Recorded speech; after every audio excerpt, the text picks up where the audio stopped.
Antigone de Jean Anouilh. Analyse de l'œuvre par Alain Sable et René Henry. Cet audiobook vous est proposé par lepetitlitteraire.fr. Rendez-vous sur lepetitlitteraire.fr pour découvrir plus de 1200 analyses, claires et synthétiques, à télécharger en 30 secondes et à imprimer chez soi. Dans cet audiobook, vous allez apprendre à analyser Antigone, la tragédie de Jean Anouilh. Après avoir découvert l'auteur et son œuvre, vous retrouverez un résumé et une étude des personnages principaux. Pour finir, grâce aux clés de lecture et aux pistes de réflexion de cet audiobook, vous serez à même de décrypter l'œuvre dans son ensemble.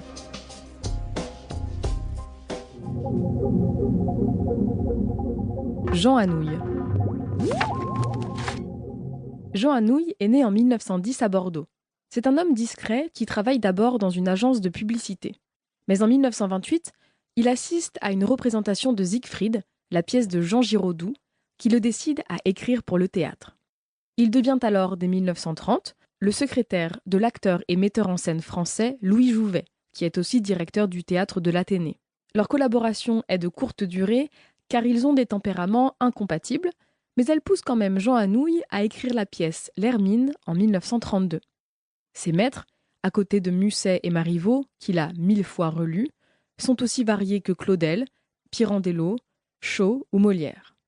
Jean Anouilh est un dramaturge prolifique. Ses pièces, qui sont toutes profondément pessimistes, il les classe dans des catégories aux intitulés plutôt révélateurs.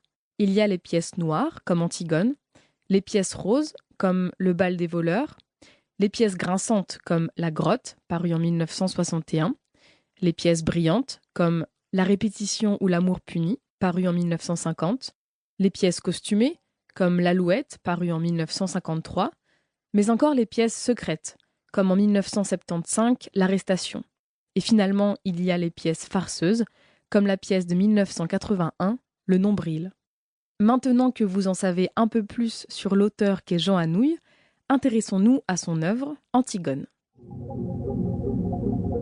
Antigone, une célèbre tragédie.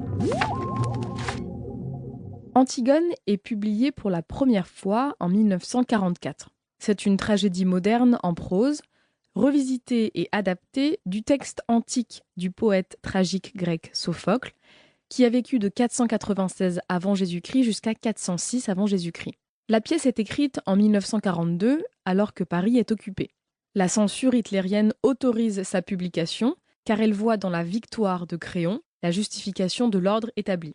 Malgré un premier accueil glacial, Antigone connaît par la suite un immense... Pour continuer à écouter ce livre audio gratuitement, cliquez sur le lien dans la description et vous pourrez l'écouter en entier sans frais grâce à l'essai de 30 jours d'Audible.